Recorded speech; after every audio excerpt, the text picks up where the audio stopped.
Hey everybody, John Franklin Reviewer here, and I'm back with another anniversary movie. This is Kill Bill Volume 2. I can't believe 6 months ago we did Volume 1, and I really did enjoy Volume 1 for what it was. If you haven't seen it, go back and check that one out, then come back and check out Volume 2.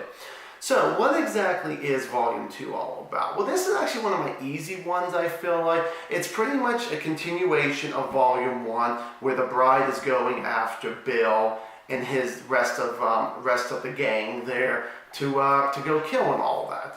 So what exactly did I like about this? Well, let's start with the characters on this one. For me, it's got to be Bill, played by David Carradine. Now, I never followed this guy's career. I never heard of this guy until he got into this movie here, and even a little bit of Volume 1.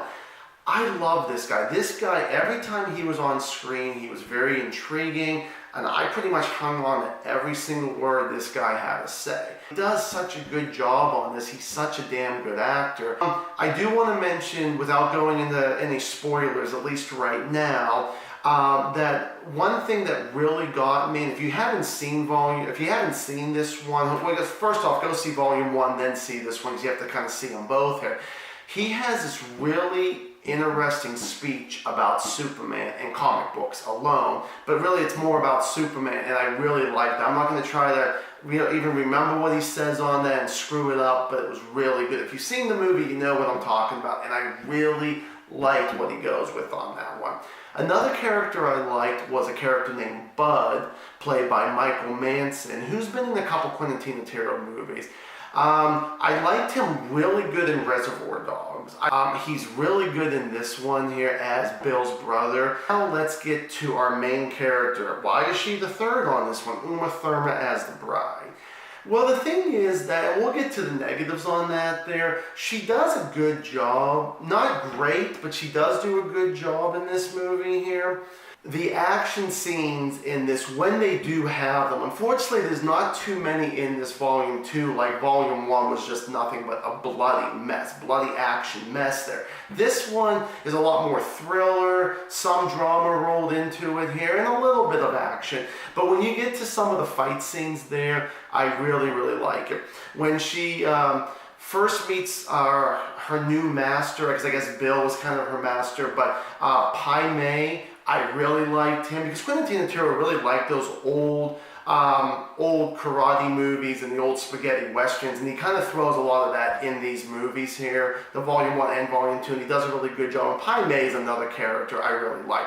He gets into a fight with the bride there, and of course he's pretty much kicking her ass. I don't think I'd consider that a spoiler because she's being trained in the arts and all that. So that's pretty, like, pretty cliche on that. But Quentin Tarantino, he's one of the ones in the right hands behind the camera, does a good job with it there. Then another fight, and we'll kind of get to that later on, is the bride and Bill. But I said we'll talk about that later there. Now, going from that right to the negatives here, back to Uma Thurman. Okay, so for the first hour of the movie, she really doesn't have much to do. The thing is that at the very beginning of the movie, she's pretty much recapping pretty quickly what's going on. Then the next time we see her, she's going to go kill Bud. Well, Bud ends up shooting her right in the chest there. Surprisingly, she doesn't die, but again, it's a movie. You have your main character be injured, but not die yet. But the thing was, he actually dug up a grave, he puts her in a pine box, buries her very deep down, and that's where the flashback comes in with Pai Mei and all that. Pretty much the whole movie is almost one big flashback, at least in Volume 2 here, it seems like. Volume 1, I think there's a little bit here and there, flashbacks I believe there too.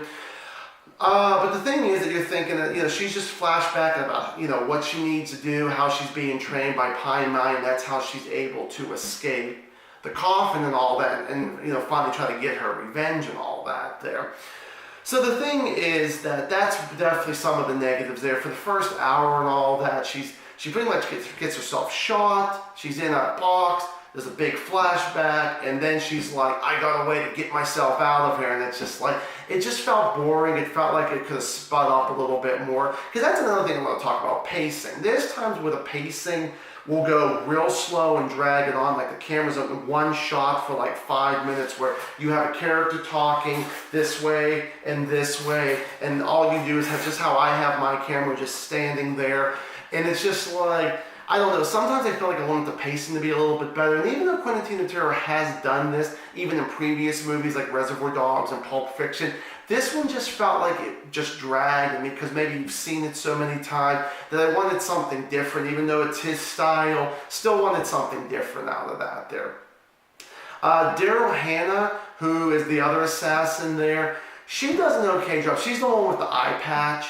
When her and the bride get into a fight, that's another positive I'll get into. There's a really cool fight on this. Here's a little bit of a spoiler here. The reason why she got her eye taken out, she had the eye patch, was because she decided to say something bad to Pai Mei, and he rips out her eye.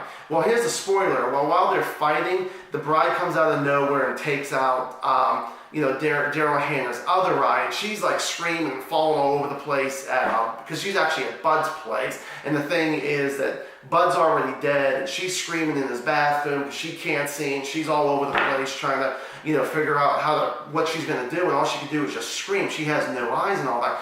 But where the negative actually comes in, as much as I thought that was a cool scene there too, the bride had her eye, should have just dropped the eye like she did and walked away. No, she decides with her bare feet to step on her eye, and all the gooey stuff coming out. Yes, it's a fake eye and all that kind of stuff, but it was just a little too disgusting for me.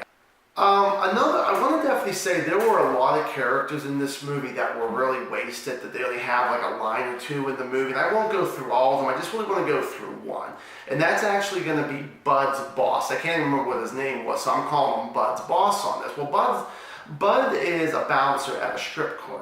So he actually goes into work and he's like 20-25 minutes late or anything, but it's empty. There's nobody in there and all that kind of stuff, but you know what, he's still late.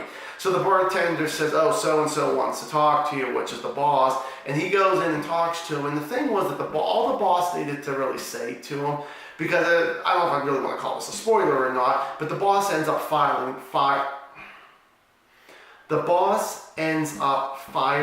Bud. But what he could have done was, instead of fucking around with him, he could have just said, you know what, you've been late a couple times here, let's go to the calendar. He has a marker and scratches out his name and all that kind of stuff. And it was just really, it was long and boring, and it felt like it was pulling teeth on that scene there. That was just something that it was necessary, but it didn't need to be that necessary, honestly, and that kind of bothered me. Now I want to get to another fight scene with the bride and Bill.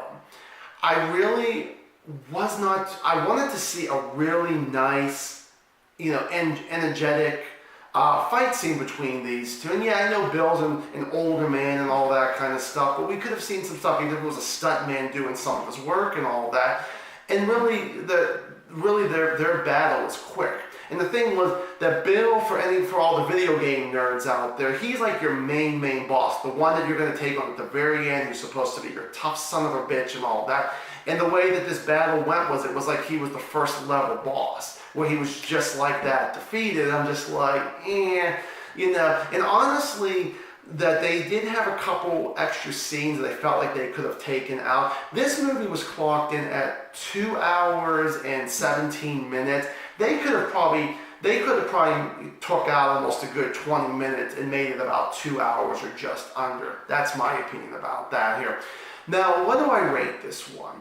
I'm going to go 2 out of 4 stars on Kill Bill Volume 2. So, what did you think about my review, folks? If you have any opinions about this, my review, about the movie itself, give me a comment down below. I would love to hear, love to talk to you about it and all that there. But did you like this volume? Even though it's one big movie, was supposed to be, did you like Volume 1 over Volume 2 like I did? Did you like them both equally? Did you like 2 better than 1? I'll be kind of curious.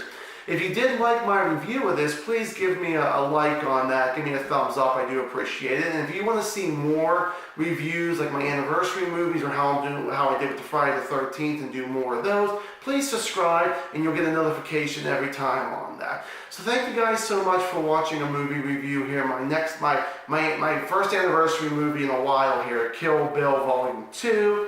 And as always, stay awesome.